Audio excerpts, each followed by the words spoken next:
A lot of students have asked me, how do I improve my listening skills in English? They've tried so many different things, but they're just not improving in the way that they would hope. And this is one of their biggest problems when it comes to learning English. In today's video, let's talk about some great ways that you can go about improving your English listening skills. Are you guys ready to learn 5 ways that you can improve your English listening? If so, then let's get right into it. The first thing that we're going to talk about today is your mindset. When it comes to speaking and listening in English, you have to be your biggest supporter. If you can get excited about your future success, then making progress in English will be so much easier. When you think, I can't do it, you're going to find out that more often than not, you won't be able to do it. If you go into English with the attitude that this is something that you really want to learn, you're going to try accordingly.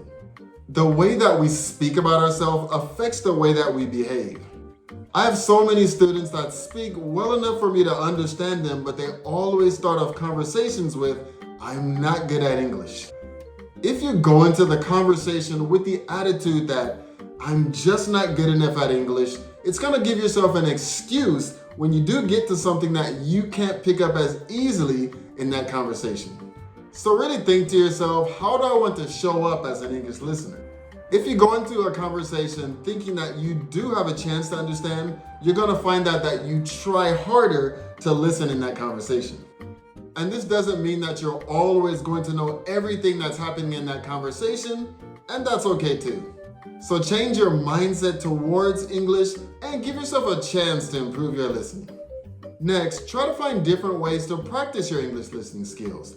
You can try reading. Don't just read English, listen to English and speak in English as well. These actions will keep you on your toes and open your mind up to different ways that you can go about learning English. Once I started getting out and talking to more people, I can notice big improvements in my English language listening as well as my speaking skill.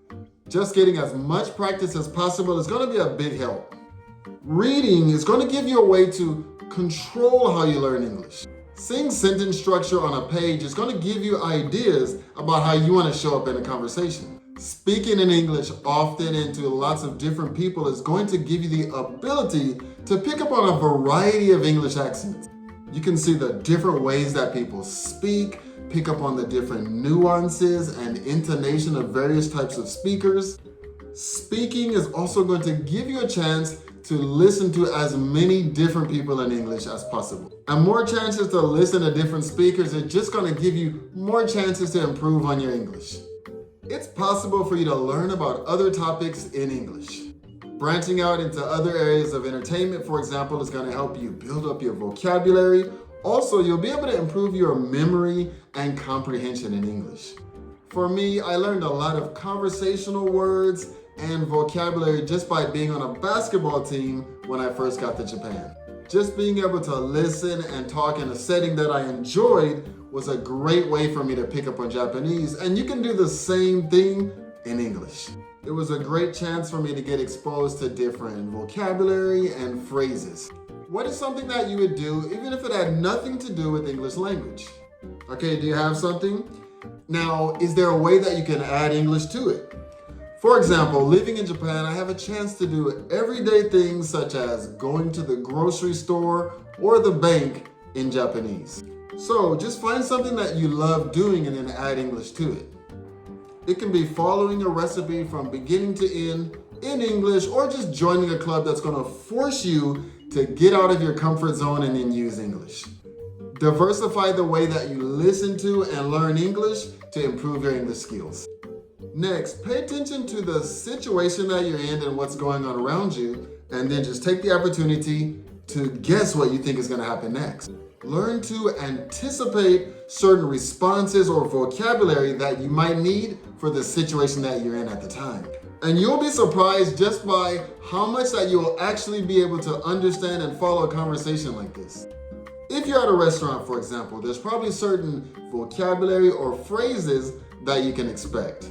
So just anticipate what you think is going to be said and maybe prepare some responses that you can use in that situation. One of my first breakthroughs in Japan that came with my language experience was being able to go through the drive-thru for the first time and make an order all in Japanese. When I was able to pretty much get through the order with no problems and get my food the way that I ordered it, I knew that I was ready. Each situation has certain phrases and vocabulary that you should expect, so pay close attention and see if you can guess what's gonna happen next. Most people will just correct you if you do make a mistake, so try guessing, see how you do, and you'll be surprised at how well you can do and how much you can pick up. The next thing that you can do is understand the big ideas or themes in that conversation. A big part of speaking in English is using the correct sentence structure. In the English language, we put specific emphasis on certain phrases and syllables, and if you can start to pick these up, it's gonna do wonders for the way you listen to English. Once you're able to step back and look at the entire framework of English speaking, the words are gonna come to mind more naturally. You will start to notice the basic patterns, and this is gonna help you understand what's being said. The more that you are able to understand the overall idea of what's being said, it's gonna make it easier for you to pick out specific words and improve your listening.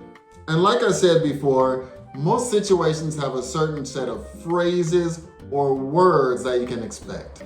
So, for example, at a doctor's visit, you can expect to tell the doctor how you feel at the moment, how long you've been feeling that way, and you'll also talk about other things that affect your health. And you don't have to be perfect, but just by understanding the overall idea and knowing some key words, you'll be able to understand more than you think.